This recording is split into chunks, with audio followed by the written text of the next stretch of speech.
Hi, my name is Nash. I'm in this funny position right now where I'm kind of fluctuating between an if and a when.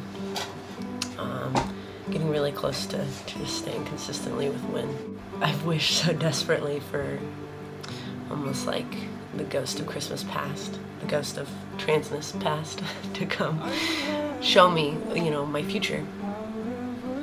Like, this is your future if you take tea, and this is your future if you don't. Which one do you like?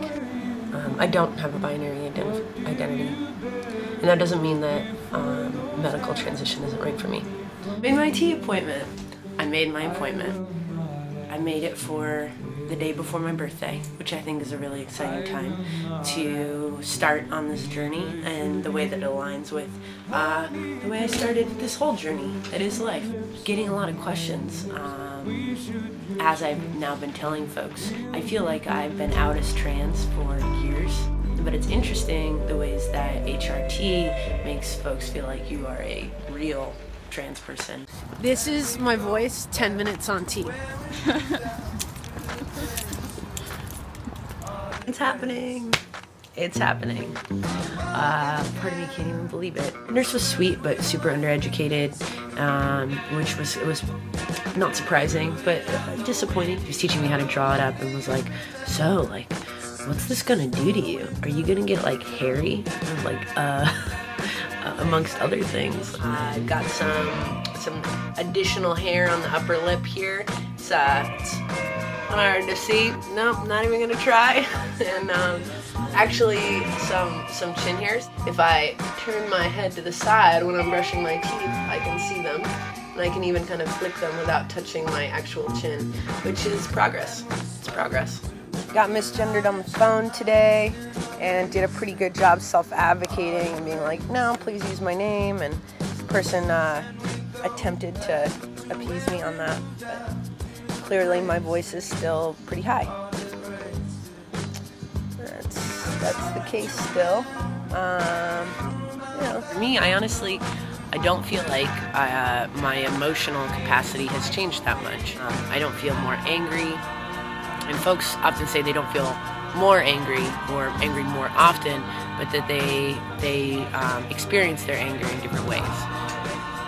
I'm not sure that I've noticed that I've experienced anger in different ways, or that I'm processing my emotions in different ways. That just really hasn't been my experience so far. Cheers to getting she'd and ma'amed and hey ladies less often.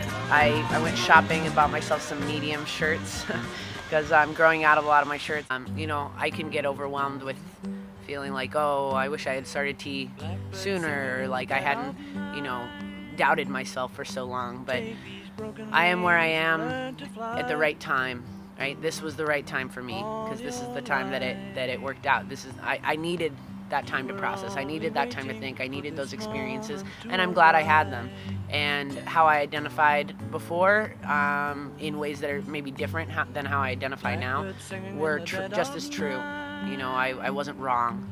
And I'm not wrong now. It's a process, right? All of this is a process, and I'm becoming. I think I have to get over this feeling of like wanting people to like truly understand what my experience is like, and just tell little bits and hope that it helps them learn about people who have different experiences than them, and helps them accept trans folks and trans experience as like a way to live in this world, a way that some people live in this world. I was on the phone with a client who I hadn't talked to in a few months, and she was like, oh, do you have a cold? I was like, no. Trying to like enjoy this place in terms of the physical aspects, the physical transition and changes that I'm going through right now, and not trying to rush through anything. But sometimes I find it difficult not to feel a little impatient. Just within June, my voice dropped significantly. It's definitely affected the way that I interact with folks in public, my voice specifically. I think in the past, I would be read as male, and then I would speak, and kind of some awkward interactions would come up. And that hasn't been happening anymore. Instead, my voice confirms the way people are reading me, and the interaction goes very smoothly. And when you're trying to rent a movie or pay for gasoline, it's nice when those things just go smoothly and your gender doesn't have to be a part of it. I have constructed a fire in my backyard as a symbolic rite of passage where I will be destroying an item of clothing that I have loathed for many years. And that would be the underwear that I needed to wear when I was on my period. I no longer necessitate that horrible piece of clothing, and so from what I have left, I'm going to symbolically burn them in my backyard. Okay, so here we go. Really excited that those underwear are gone for good. My cycle ending was the #1 thing that I was excited about happening in this process, out of if I was going to rank the changes. And it's happened. And it feels just like, of course, a feeling of just like wholeness and feeling comfort and home in my body. It makes sense that that's not like really jarring and like, whoa, what's happening? That it's just like, this is the way it's always should have been. And so it just feels really comfortable, like I don't even have to think about it. Feeling more and more confident. There have been ups and downs, no doubt, but I'm feeling really good at this place, and I'm excited to see where else I'm able to go. Hey there, today is August 19th, 2014, and it's my top surgery day.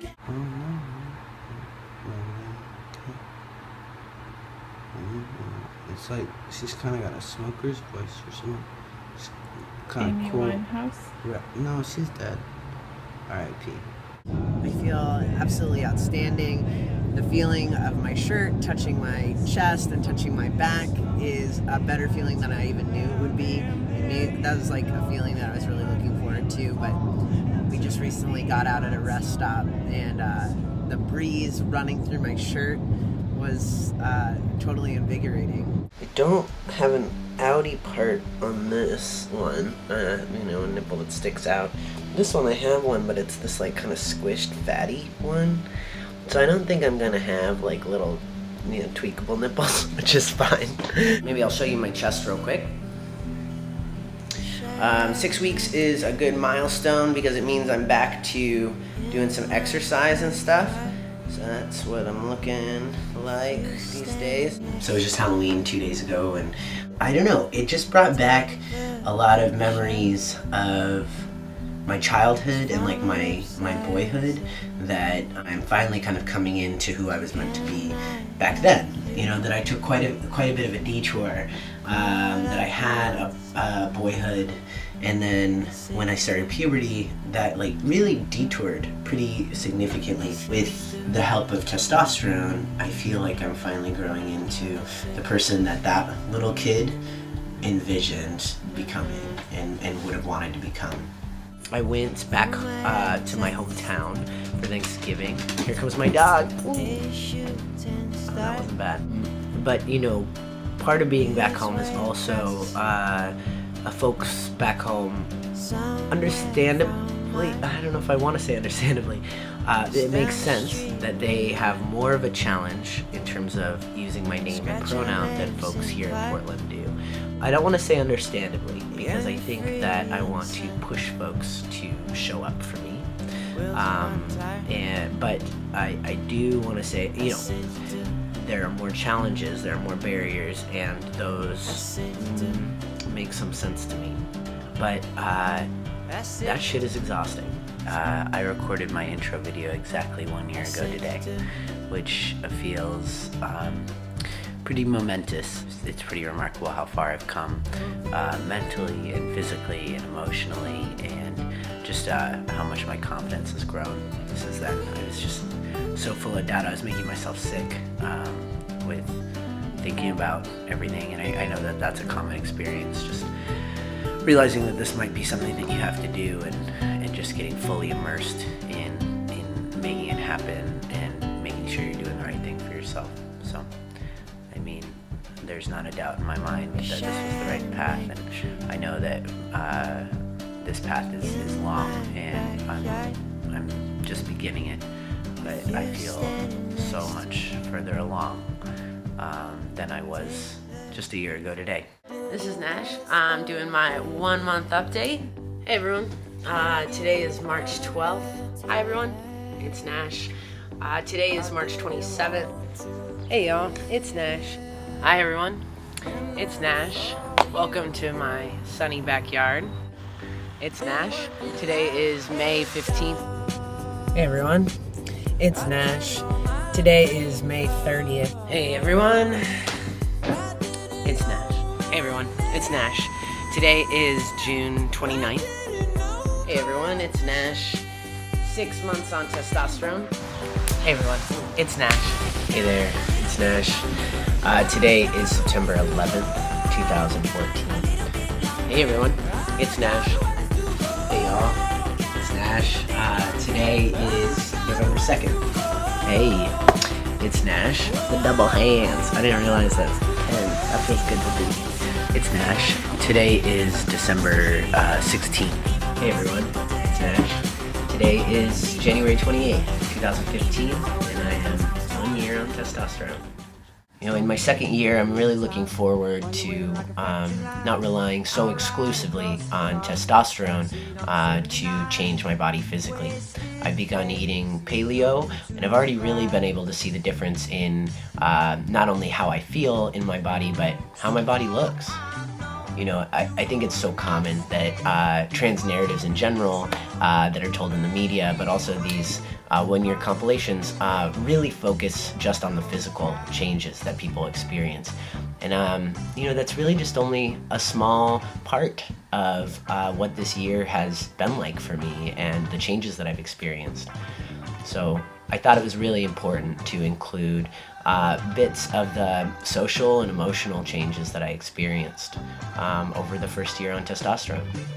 So tomorrow's my birthday, I'm turning 27, and I'm feeling really good about the potential for not only this next year on Earth, but this next year on testosterone. So cheers to that. See you soon.